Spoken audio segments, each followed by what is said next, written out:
Latest టెక్నాలజీతో చిన్న injection తో నన్ను పూర్తి ఆరోగ్యవంతురాలను చేశారు. Elite spine and pain management centre, Manikonda, Dilsukh Nagar. Chandu వాళ్ళ సొంత సిస్టమ్ మనతో పాటు చెల్లెలు అవుతారో ఒకసారి మాట్లాడతాము.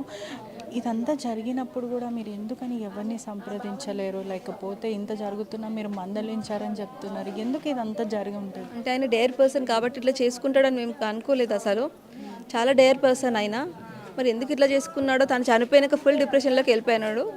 హాస్పిటల్ కూడా రమ్మంటే రాలేదు అతను. ఎవరి మాట వినలేదు. ఇంకా అక్కడ ఆమె తను చనిపోయిన తర్వాత ఎవరి మాట వినలేదు. హాస్పిటల్కి వెళ్దామన్నా వినలేదు. Full depression. పిలుస్తుంటే కూడా ఎక్కడికి వెళ్ళిపోతున్నాడు. పిలుస్తుంటే దగ్గర కూడా రాలేదు. అంటే మిమ్మల్ని మాట్లాడకపోవడం, పట్టించుకోకపోవడం, ముట్టుకొని ఇవ్వకపోవడం, ఇవన్నీ దెబ్బలు చూస్తుంటే కూడా ముట్టుకొని ఇవ్వలేదు. అంతే పిలుస్తుంటే అన్నాడు, అంతే వస్తున్నా అంటుంటే వెళ్ళిపోతుండే అంతే.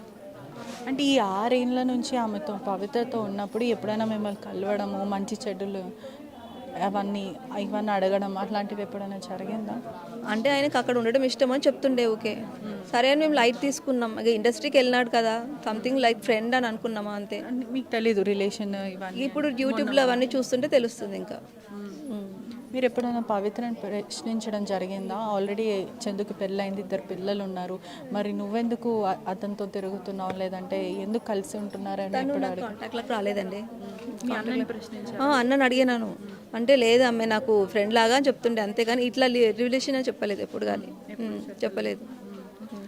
అసలు ఒక మహిళ కోసం కుటుంబాన్ని వదిలేసి, తల్లిని వదిలేసి, సొంత చెల్లెలను, అన్నదమ్ములను వదిలేసి అంత కానివాడిగా బ్రతకాల్సిన అవసరం ఏముంది? ఇప్పుడు కూడా చనిపోయిన తర్వాత కుటుంబం పిలిచి మరి నువ్వు మారు, మనం అందరం కలిసి ఉందామని ప్రాధేయపడదు.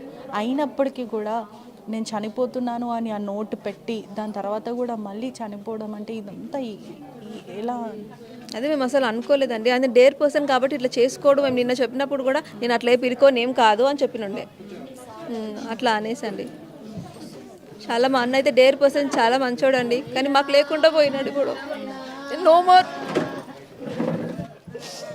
ఎంతో వాళ్ళ మదర్ కూడా చూడొచ్చు, కుటుంబం మొత్తం కూడా ఆవేదన వ్యక్తం చేస్తుంది.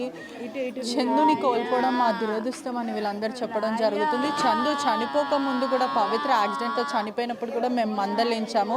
ఇంకా ఏదైతే జరిగిందో అది అయిపోయింది, ఇప్పటికైనా కుటుంబం కోసం బ్రతుకు, నీకు 2 చిన్నపిల్లలు ఉన్నారు, ఇప్పటికే ఇది ఆపేసి అని చెప్పడం జరిగింది. ఇంకా మరో సస్పెన్స్ ఏంటి అని అంటే, చందు చనిపోయిన అంటే ఎప్పుడైతే హ్యాంగ్ చేసుకున్న సమయంలో కాళ్ళకు మాత్రం ఒక గుడ్డ ముక్క కట్టి ఉంది.